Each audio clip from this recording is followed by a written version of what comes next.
Guys, magluluto tayo ng sopas. Yan. Yun ang sahog. Papupulahin lang natin ng konti itong shell para hindi siya malata pag naluto. Yan, pwede na guys. Hahanguin na natin at magpapakulo na tayo ng tubig. Para mamaya pag gisa nung ibubuhos na lang natin itong shell at saka yung Papakuloyin muna natin bago natin ibuhos para hindi maglata itong ating shell. Ayan guys, malambot na ito. Papatayin na natin ito at hihimayin na natin para makapaggisa tayo. Ayan, papakulo na kami ng pang sabaw. Oh. Sopas naman, sopas. Baliktad eh, kainit-init yung panahon sopas. Ayan guys, kumukulo na yan. Ilalagay na natin yung shell at tayo magigisa na ng isasahog dyan. Guys, lagay ko na yung shell. Marami na tubig yan. Mamaya natin nahaluin yan. Tayo magigisa muna ng ating isasahog dyan. Ito guys, yung ating manok na nilaga kanina. Gigisa na natin.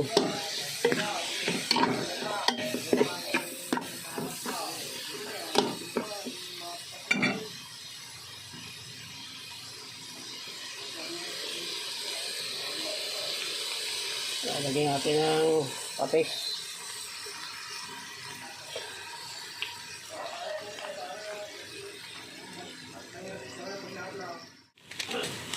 Lagyan natin guys sa mga pampalasa yan. Yung nor cubes doon na natin irerekta sa shell. Ito lang para tumalab yung yung anghang. Igisa natin. Ito na yung sabaw niya kanina guys. Babalik natin yung sabaw na yung pagkakapakulo ng manok.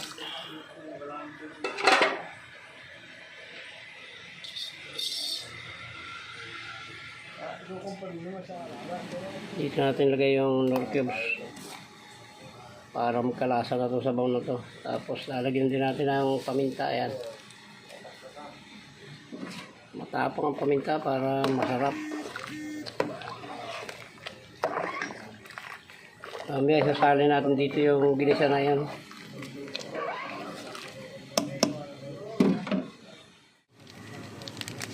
Lagyan natin na ito guys, bitchin.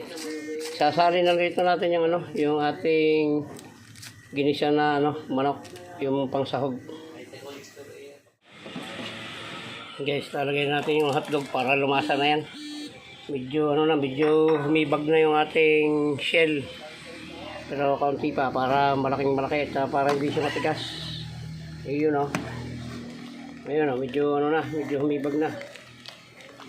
Mamaya natin lalagay yung ating gulay na carrots at saka repolyo at saka yung gatas. Yung lasa nito guys, tama na to pangabot na to sa alat.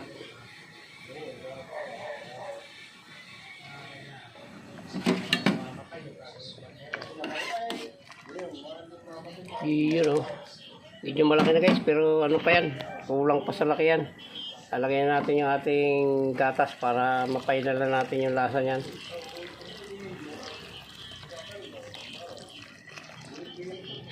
Batang Alaska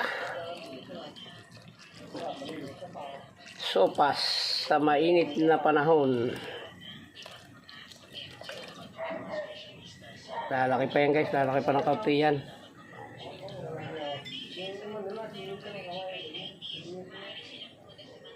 Iyon ganda ng kulay na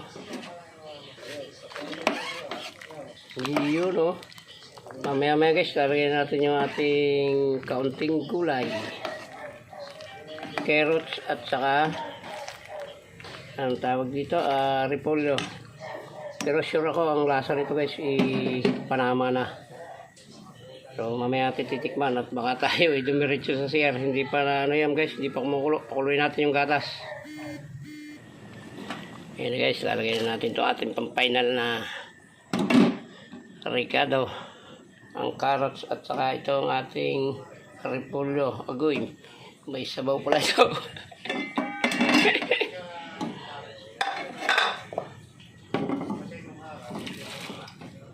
Yan, ang haba na ng vlog natin na ito. Na pagluluto ng sopas. Yan, lagay mo natin guys. Ito wala tayo. Yan na guys. Papakuluin na lang natin to. Okay na to. Oh. Malambot na rin yung shell. Tama-tama na ito. Oh. Pag kumulo to guys, eh, okay na to. Yan. Yan, kumulo na guys. Okay na ito. Ayan ha. Titikman na natin guys. Papatayin na natin ito.